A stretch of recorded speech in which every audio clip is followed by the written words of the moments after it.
Welcome back to the channel, guys. Here we are again in my hotel room in Midland, Texas. You work in the oil and gas business, you work in Midland, Texas. So I'm here this week and wanted to get this info to you guys. This is a car that popped up on Auto Trader. It's VIN 0427 and it is a 2016. It is call for price, but if you actually go on the dealer's website, it says it's $35,500. It is a 1J7 atomic silver with LA20 or black interior. It is a Florida and Georgia car its whole life. It's for sale now with 136,000 miles, so one of the higher mileage examples out there right now at a Toyota dealer in Georgia. This car, when I saw it pop up, I knew immediately which car this was because it actually sold in December of 2024, so not quite a year ago. Here it is, September 2025, for $28,000. And the person who bought it at $28,000 stole this car at that. That's like rebuilt title price. And you have a pretty well sorted car, which you'll see here in a minute. Anyway, so on to production. 328 out of the 2,348 cars were produced in atomic silver 1J7. Of those 328, there were 151 that had LA20 interior. Specific for 2016, there were 199 out of the 1,418 cars produced in atomic silver. Of those 199, 91 had LA20 interior. So this car is one of 91 cars. Definitely on the more common side for combinations, but it's still atomic silver, in my opinion, is one of the better fitting colors for this body style for the Lexus GS in general. And, you know, even though it wasn't originally on my list of cars that we looked at, it's definitely high up on my list, even though it's not high up on my wife's list, but that's for another conversation. So Carfax shows this as a 4-owner, 1-accident car, and the accident was before the car was even a year old, January of 2017. It shows it in the rear as functional damage and no airbags deployed, so that would make me think that it's probably just like a tap or a bump, and maybe the bumper was replaced or repainted, something like that.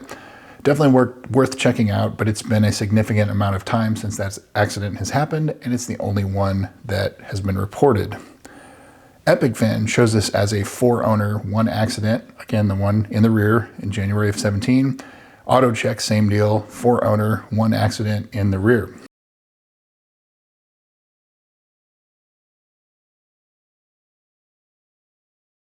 Previous sales, January of 2016, $87,000 in Georgia, and it looks like it sold 1 month later. So that's pretty quick as far as GSF sales go. A lot of these sat around for months, if not years sometimes. March of 2019, $49,000 with 36,000 miles in Georgia. And the pricing on these, especially on the 16s, the cheapest they had ever been was at the end of 2019, basically right before COVID, and then the prices went crazy. If you had this car with 36,000 miles, it would cost more than $49,000 in today's market. Pretty crazy when you think about it, but that was a great price for it back then too.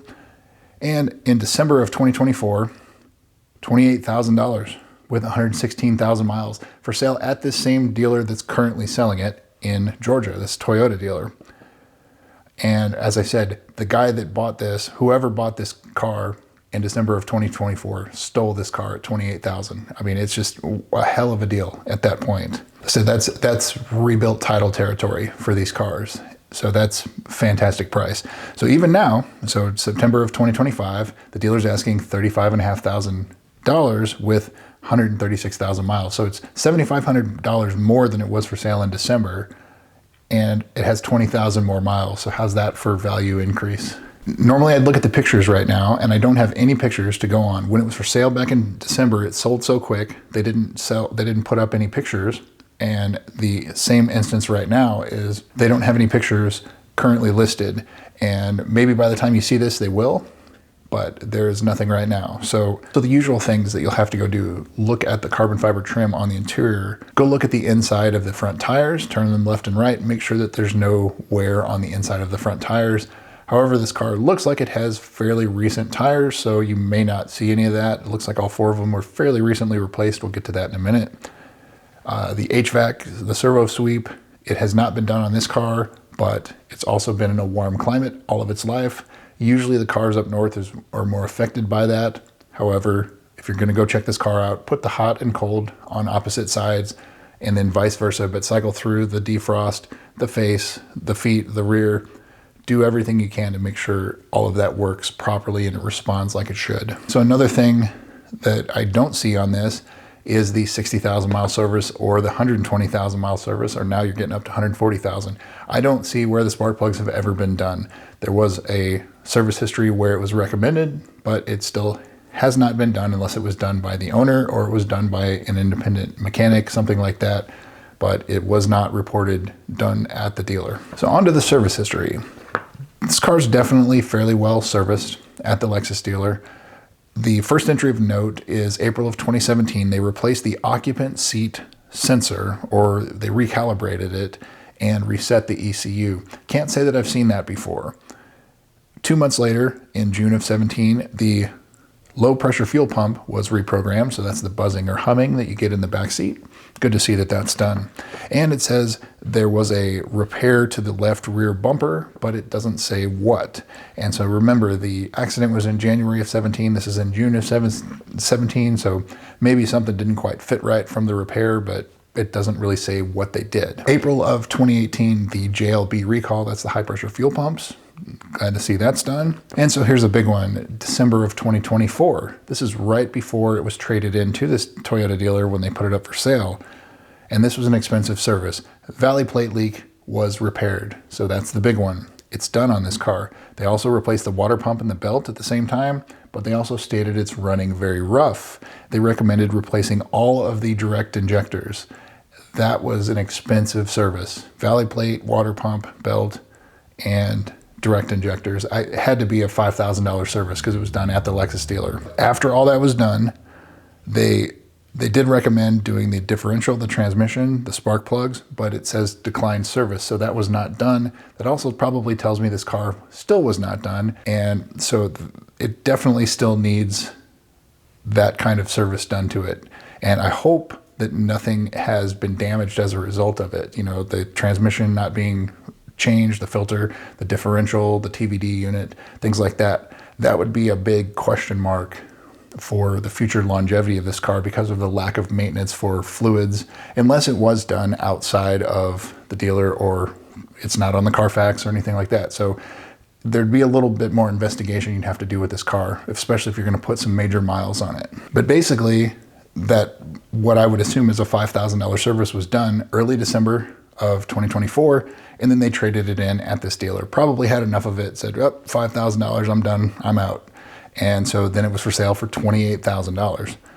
And it sold in just a couple days. So at no surprise to anyone at that price. So it looks like the dealer from this point on, the dealer that sold it then and is selling it now, they were the ones that serviced this car.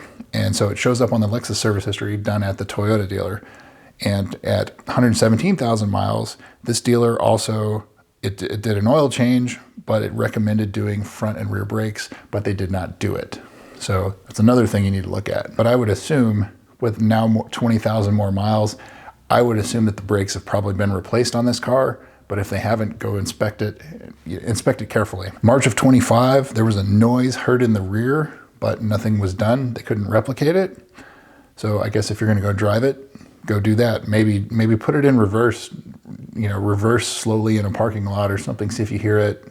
Reverse over a bump, go forward over a bump, something like that. I don't have much else to go off of there. April of 2025, 2 tires were replaced. Doesn't say which ones. And June of 25, 2 more tires were replaced, and that's at 130,000 miles and an oil change. August of 2025, which is the last service, 134,500 miles. They did an oil change and then a driver rear tire due to a nail in it. So basically, this car's got new tires. It has the valley plate leak done. It has a new water pump.